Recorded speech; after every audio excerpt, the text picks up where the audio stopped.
I really hope कि आपकी तंत्र साधना ऐप पर माँ काली या फिर माँ तारा की साधना बहुत अच्छी जा रही होगी। बहुत इम्पैक्टफुल साधनाएं हैं, क्योंकि माँ काली की साधना की जब बात करें तब शव साधना वहाँ पर दी गई है, जागृत मंत्र से दी गई हैं, जो श्री ओम स्वामी के स्वर में हैं, जो उन्होंने अपनी तपस्या से, अपनी साधना से जागृत किए हैं। उन मंत्रों की साधना वहाँ पर प्राप्त होती है, खास करके शव साधना।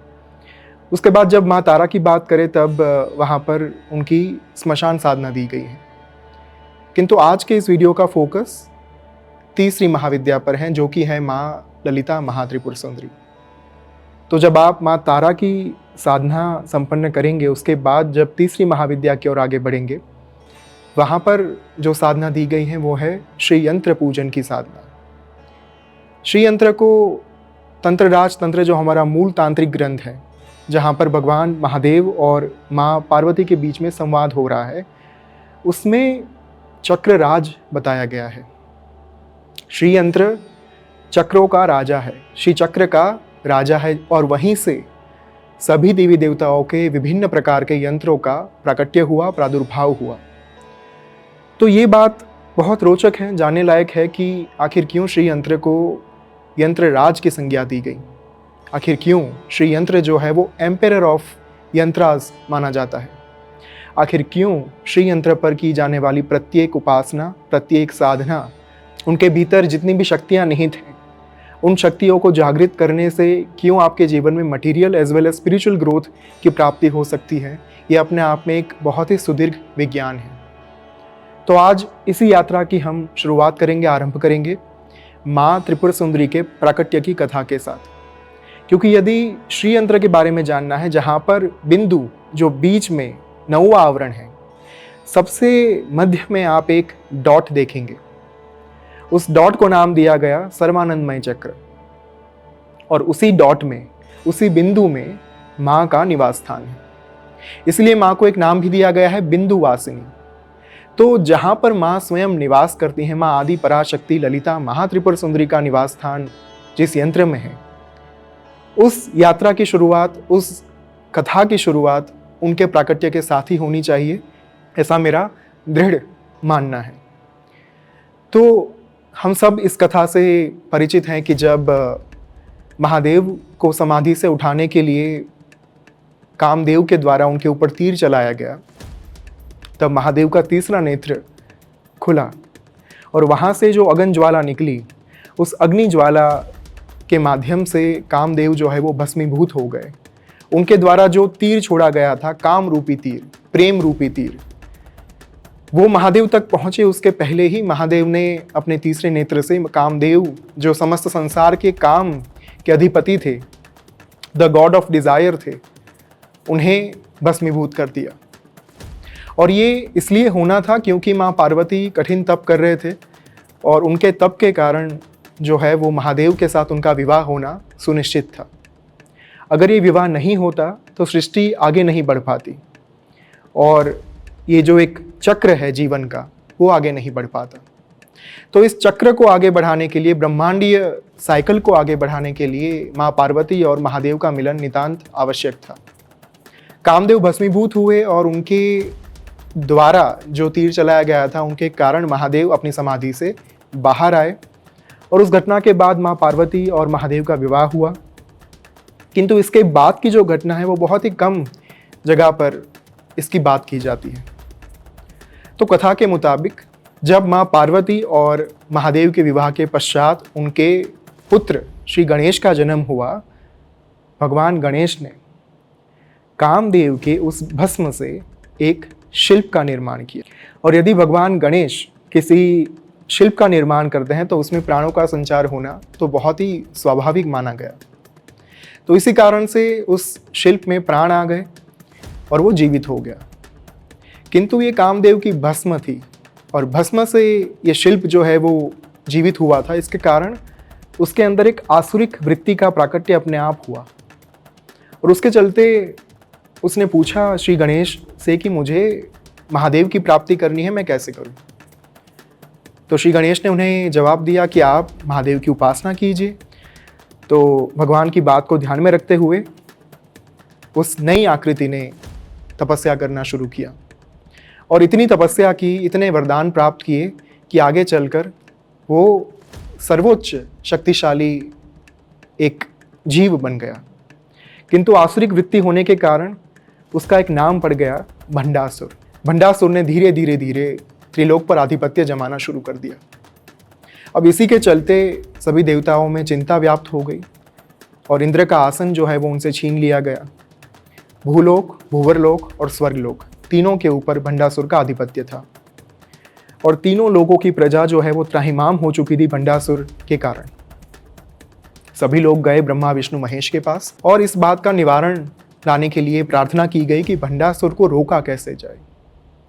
तब त्रिदेव ने कहा कि भंडासुर को रोकना तो हमारे बस में भी नहीं है, क्योंकि वो अपने वरदान के कारण, अपनी तपस्या के कारण, अपनी साधनाओं के कारण इतना शक्तिशाली हो चुका है कि अब त्रिदेव भी उसे रोक नहीं पाएंगे। उसे रोकने के लिए महाशक्ति का प्राकट्य जरूरी है। यदि भंडासुर का वध करना है तो जो सर्वोच्च पराशक्ति हैं, आदि पराशक्ति माँ ललिता महात्रिपुर सुंदरी, उन्हें अपने साकार स्वरूप में प्रकट होना पड़ेगा। तो देवताओं ने पूछा कि ये कैसे होगा, हम कैसे माँ को साकार स्वरूप में लाए। तो माँ ललिता महात्रिपुर सुंदरी जो सर्वोच्च महाविद्या थी, ब्रह्मांडीय तंत्र विद्या थी, उस समय तक मात्र अपने निराकार स्वरूप में ही व्याप्त थी। उस समय पर ये निर्णय लिया गया कि अब माँ ललिता को अपने साकार स्वरूप में लाया जाए ताकि भंडासुर का वध जो है वो संभव हो पाए। तब त्रिमूर्ति ने ये सुझाव दिया कि यदि माँ ललिता को साकार स्वरूप में प्रकट करना है तो हमें एक महायज्ञ का आयोजन करना होगा और उस महायज्ञ में प्रत्येक देवी देवताओं को अपने अपने अंगों की आहुति देनी पड़ेगी। अब जब आप श्री ललिता सहस्त्र नाम को पढ़ते हैं, वहाँ पर पहले ही श्लोक में बताया गया, श्री माता श्री महाराग्नि श्रीमत् सिंहासनेश्वरी चिदग्नि कुंड संभूता देव कार्य समुद्यता। चिदग्नि कुंड संभूता, जब ये महायज्ञ का आयोजन हो रहा था, उस महायज्ञ में सभी देवी देवताओं ने अपने अपने अंगों को काट कर आहुति अर्पण की। किसी ने अपने हाथ काटे, किसी ने पैरों को काटा, किसी ने अपने अलग अलग अंगों को काट कर अपने अपने तरीके से, अपने अपने भाव के साथ माँ की स्तुति की, माँ का स्तुति गान किया और उन्हें प्रकट होने के लिए विनती की गई, प्रार्थना की गई। तो यदि एक बच्चे की पुकार सुनकर माँ दौड़ी चली आती हैं तो यहाँ पर तो हम माँ आदि पराशक्ति की बात कर रहे हैं। तो माँ ललिता भी देवी देवताओं की पुकार सुनकर भागी भागी चली आई और उनका साकार स्वरूप में प्राकट्य हुआ। और इसीलिए श्री ललिता सहस्रनाम में पहले श्लोक पर ही ये बात बताई गई, चिदग्नि कुंड संभूता देव कार्य समुद्यता, यानी कि देवों के कार्य को संपन्न करने के लिए चित्त रूपी अग्नि से जिनका प्राकट्य हुआ वो थी श्री माता, यानी कि माताओं की भी माता, श्री महारागी यानी कि एम्प्रेस ऑफ द यूनिवर्स, जो महारानी नहीं है किंतु महाराग्नि है। तो जैसे ही माँ ललिता का प्राकट्य हुआ, उनके साथ उनकी 15 नित्याओं का भी प्राकट्य हुआ। उनकी 15 नित्याओं में कई सारे अलग अलग शक्तियों का समन्वय है, जैसे कि भेरुंडे, ज्वाला मालिनी, भगमालिनी देवी, चित्रा और महानित्या। 15 नित्याओं के साथ 16वीं नित्या जो है उनका नाम है महानित्या, जो कि माँ ललिता स्वयं है और वो 15 नित्याओं से घिरी हुई रहती है। और उन्हीं के साथ अलग अलग यक्षिणी, अलग अलग योगिनियों का भी प्राकट्य हुआ। उन सभी ने साथ में मिलकर भंडासुर के साथ युद्ध आरंभ किया और धीरे धीरे धीरे माँ की शक्तियों ने युद्ध मैदान में आकर अपने शस्त्र उठाए। माँ की जो सेनापति थी दंडनाथा, यानी कि माँ वाराही, उनके नेतृत्व में पूरा युद्ध जो है वो लड़ा गया और उसी के चलते भंडासुर का वध भी संभव हुआ। और जब ये बात आई कि अब माँ का निवास स्थान कौन सा होगा, माँ रहेंगी कहाँ पर, उस समय पर भगवान विश्वकर्मा जी को बुलाया गया और उन्होंने श्री चक्र का निर्माण किया, मणिद्वीप, जहाँ पर चिंतामणि ग्रह है, जो माँ का अपना महल है, माँ का अपना निवास स्थान है।